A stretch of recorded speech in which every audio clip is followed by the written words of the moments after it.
Barakatha Yahweh, Barakatha Yahweh Shai, Barakatha Yahweh, Barakatha Yahweh Shai, Barakatha Yahweh, Barakatha Yahweh Shai, Kal Halayim La Yahweh, Bahasham Yahweh Shai, Bahasham Rakah HaKwadash. Double honors to the apostles and elders at Great Millstone, and peace and blessings to the Aki teacher about the mind wild mouth. That's the sincerity and truth. It's the brother Yatazak from Great Millstone, Dallas, and I just wanted to get into Daniel chapter 5, you know, understanding these prophecies and what's going on in the world and knowing who the Lord is dealing with and who he's not dealing with. It just goes to show you that when you get into these scriptures, you can go into the history and correlate those events to today because there's nothing new under the sun, like it tells you in Ecclesiastes, the first chapter. History repeats itself. You know, the reason why I wanted to get into Daniel chapter 5 is because, you know, the notorious Esau Edom, you know what I'm saying? The writing is on the wall, man. You see, they cutting pages and lying and making excuses, and they hurt. You know what I'm saying? Ain't no way to get around it. They hurt because the truth of this Bible through the spirit and power of Yahweh Hashem Yahweh Shai is all over them like a cheap suit, man. You see? So what I want to do is I want to just go ahead and get this chapter. Just gonna go from the bottom to from the top of the chapter all the way down, and we gonna show through the spirit how this correlates to today. You know, you see, Belshazzar was the son of Nebuchadnezzar, right? He was in power. He was in rulership. You know, he started to I'm just gonna read. I'm just gonna read. But what I want you to do is I want you to replace Belshazzar. You know what I'm saying? In certain spots, you can replace Belshazzar with Esau, Edom. You know. All right. This is Daniel chapter 5, verse 1. It says, Belshazzar the king made a great feast to a thousand of his lords, and he drank wine before the thousand. Belshazzar, whilst he tasted the wine, commanded to bring the golden and silver vessels which his father Nebuchadnezzar had taken out of the temple which was in Jerusalem, that the king and princes his wives, and his concubines might drink therein. Then they brought the golden vessels that were taken out of the temple of the house of the Most High, which was at Jerusalem, and the king and his princes, his wives, and his concubines drank them. Right? Now keep in mind, the earth was given into the hand of Belshazzar at one point in time, and we're going to see what happened to him. And I want you to keep in mind that the earth has been given to Esau, as pursuant to Job 9:24.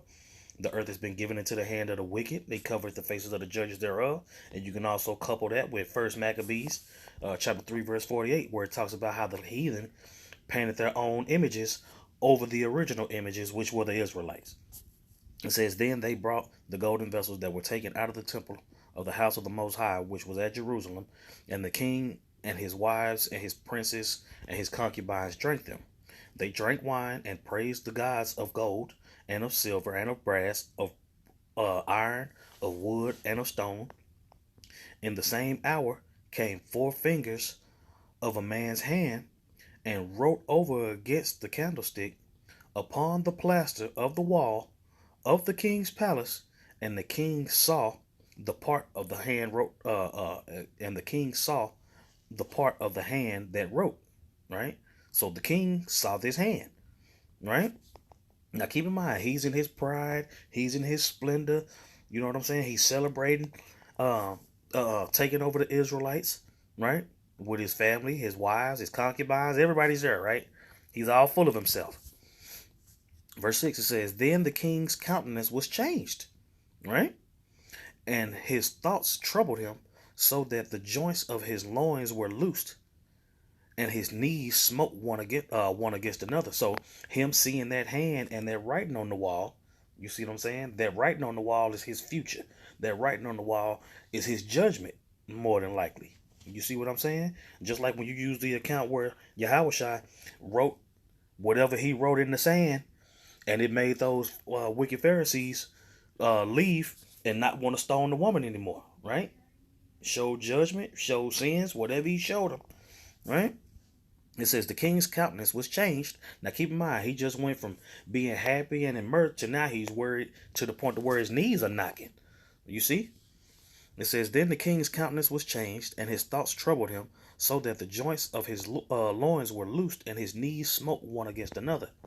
The king cried aloud, bring in the astrologers, the Chaldeans, and the soothsayers.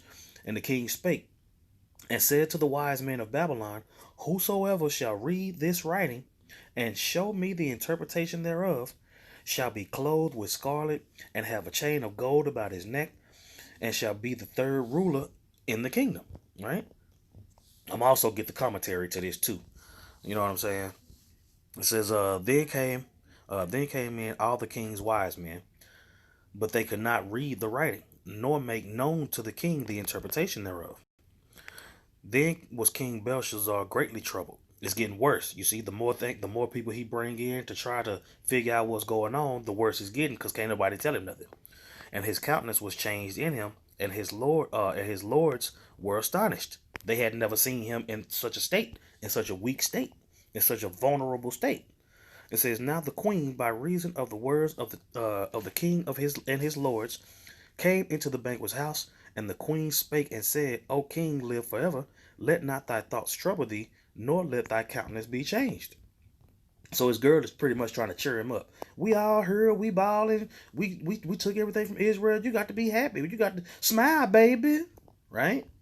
It says, there is a man in thy kingdom in whom is the spirit of the holy gods, and in the days of thy father, light and understanding and wisdom, like the wisdom of the gods, was found in him, whom the king Nebuchadnezzar thy father, the king, I say, my father, the king, I say, thy father, made master of the magicians, astrologers, and Chaldeans, and soothsayers.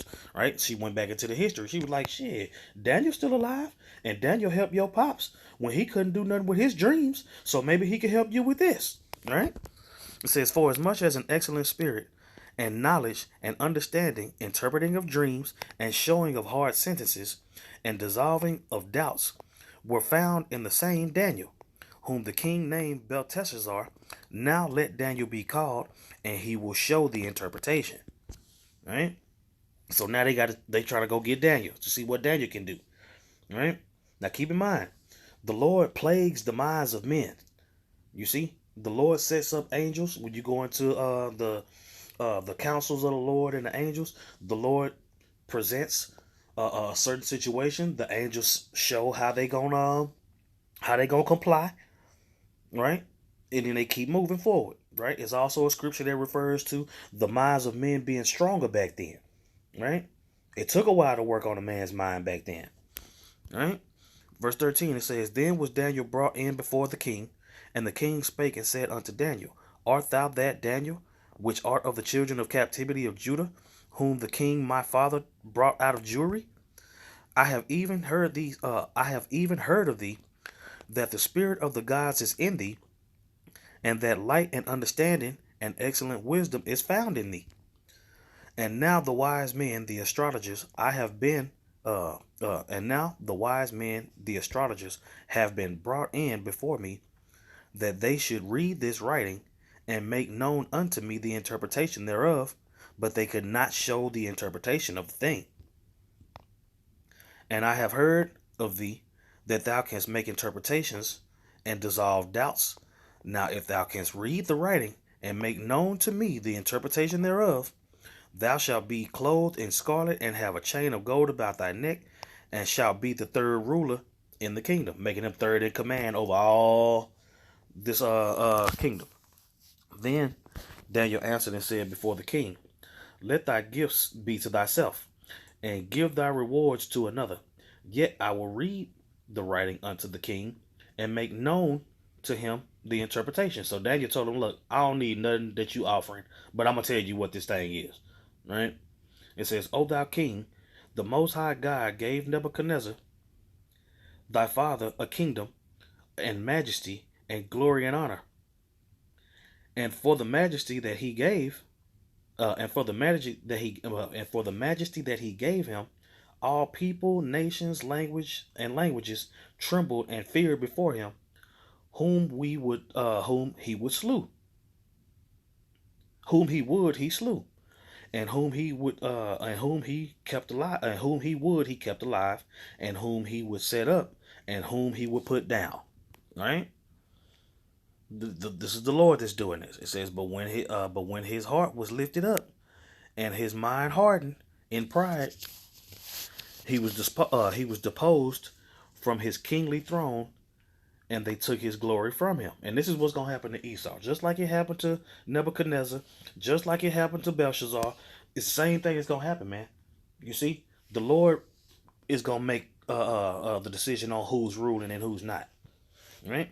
It says, but when his heart was lifted up in him and his mind hardened in his pride, he was deposed from his kingly throne, and they took his glory from him.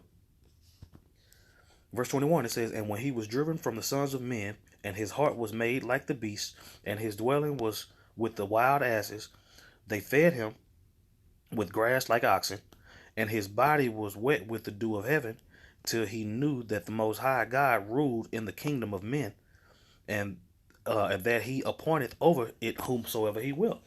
So it's going into the history of Belshazzar's father, Nebuchadnezzar. Nebuchadnezzar was proud, you see, and the Lord put him in a beastly like state to where he was actually crawling around on fours, braying. He was living his life like an animal, and the Lord kept him in that state until he realized who the boss is. Right? Verse 22, it says, and thou, his son, O Belshazzar, hast not humbled thine heart, though thou knowest all of this. So he's telling you, he like that writing on the wall is because of your pride. You see, you pride, you swagged up. You know how the Most High did your pops. You know what you know what my God did to your father. You know what he did, and you still proud, right? Verse 23, it says, but has lifted up thyself against the Lord of heaven, and they have brought the vessels of his house before thee, and thou and thy lords, thy wives, and thy concubines have drunk wine in them, and thou hast praised the gods of silver, and of gold, and of brass, iron, wood, and stone, which see not, nor hear not, nor know. And the God in whose hand thy breath is, and whose are all thy ways, hast thou not glorified. That's why the writing is on the wall, because you proud as hell and you won't acknowledge the power that put you there. Same thing with Esau. The same exact thing with Esau. You see? I'm going to get a couple more precepts after I finish this chapter up. It says, then was the part of the hand set from him, and this writing was written. And this is the writing that was written. Mene, mene, tekel, upharsin. This is the interpretation of the thing. Mene, God, hath numbered thy kingdom and finished it. Right? Tekel, thou art weighed in the balances and art found wanting. Peres, thy kingdom is divided and given to the Persians and Medes. Then commanded Belshazzar, and they clothed Daniel with scarlet and put a chain of gold about his neck and made a proclamation concerning him that he should be the third ruler in the kingdom. In that night was Belshazzar the king of the Chaldeans slain, and Darius the Median took the kingdom, being about 62 years. All right, now let's go get the my sword out, because I want to get the commentary on this situation. You know what I'm saying? All right. Now, it says the events in this chapter took place in 539 BC. If Daniel was about 15 years of age when taken captive to Babylon in 605, he would be over 80 at this point, coming into Belshazzar. Nebuchadnezzar had long been dead. The present king, Nabonidus, was absent in the distant territories for much of his reign. Okay, let's skip that. We don't need that. All right. Belshazzar, that's what we're focusing on. It says the queen who appears in the story was probably the queen mother, wife of Nabonidus. Nebuchadnezzar is referred to in the story as Belshazzar's father, not in the sense of being father by blood, but in the sense of being a predecessor or a king. That's neither here nor there, but that's not my point. All right, it says, while the armies of Persia were preparing for their final attack on Babylon, Belshazzar and most of Babylon's leaders were enjoying themselves at an extravagant banquet. Belshazzar knew of the expanding power of the Persians and the Medes, right? So he's seeing He's seeing the Persians and the Medes growing, right? But he's proud. It said, but he was so self confident that the thought it was so he was so self confident that he thought nothing could shake his mighty kingdom. Right? Sounds just like Esau, right? Who shall bring me down? Right? That beast with iron teeth, that military might. Same thing, man. Same thing. And what happened to Belshazzar? He got destroyed, man. He also knew of the God of the Jews who had humbled Nebuchadnezzar. But he showed his contempt for this God by taking the Jews' sacred vessels to use in his banquets of drunkenness and idolatry. Right? So, you talking about the God of the Jews? Well, here, go over there and give me some of them golden glasses and them golden cups that we took from their ass. You know what I'm saying? And pull up. Proud. At the height of the feast, Belshazzar was overcome with a sickening terror when a hand suddenly appeared and wrote mysterious words on the wall. This is going on with Esau as we speak. Right? These Rockefellers and DuPonts and Gettys and Rothschilds and all them, this is what's happening to them spiritually right now. They know it's the end. Right? All right, panic stricken, he asked his wise men to explain what it all meant. He promised that the one who explained the mystery will be given the next to highest place in the kingdom after him. No one was successful, of course. When news of the confusion reached the queen mother, she came to the banquet hall to tell the king how Daniel had interpreted mysteries for Nebuchadnezzar many years previously. At this time, Daniel no longer occupied a position in the power of power in Babylon. So Daniel wasn't the president no more. He was just a citizen, right? Either because of his age or because of the change in kings, right? Similar to the situation with Joseph. Joseph got made second in command, and then when that king died and another king came in, his status changed. You see, that could have been a situation with Daniel. It says, though able to interpret the writing, Daniel refuses the king's reward. Also, he reminded Belshazzar of how Yahweh humbled the mighty Nebuchadnezzar. Yet, although Belshazzar knew all this, he deliberately treated the Most High with contempt. He proud. That's what I'm saying. Same thing with Esau. It's the same thing with Esau. Just like the Lord raised up Pharaoh to show his power, raised up Esau to show his power, raised up Nebuchadnezzar to show his power, raised up Belshazzar to show his power. Right? We already said that the Lord determines who's going to rule in the kingdom of men. Daniel recognized three well-known Aramaic words in the mysterious writing. Mene, Tekel, Parsin. Right? He then offered his interpretation of the words. God had numbered the days of Belshazzar, just like Esau's days are numbered. Right? God had numbered the days of Belshazzar's kingdom and had fixed the day when it would collapse. He had judged Belshazzar and found him to be a failure. He would divide Belshazzar's kingdom and give it to the Medes and the Persians. That night before Belshazzar's banquet was over, Babylon fell to the army of the Medo-Persians. Right? So basically, coming in Daniel's stead, we are in Daniel's stead telling Belshazzar, which is Esau now, that the writing is on the wall and your kingdom ain't gonna go no further than the Lord said it was gonna go. Alright? Alright, now let's get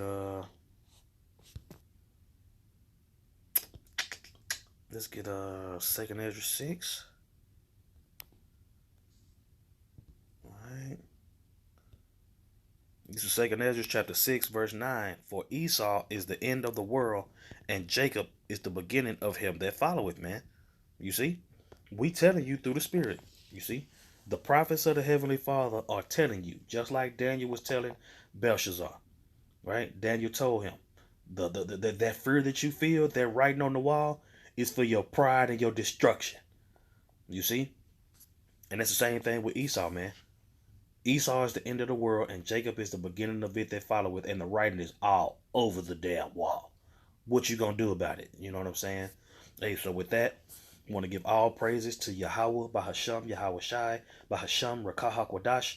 Double honors to the apostles and elders at Great Millstone, and peace and blessings to the Akim teaching about the Mayan Wa'amat, that's in sincerity and truth. Shalom. The writing is on the wall, man, and it will not be erased. Call all Yahweh Bahasham, Yahweh Shai for destroying this devil. Bye.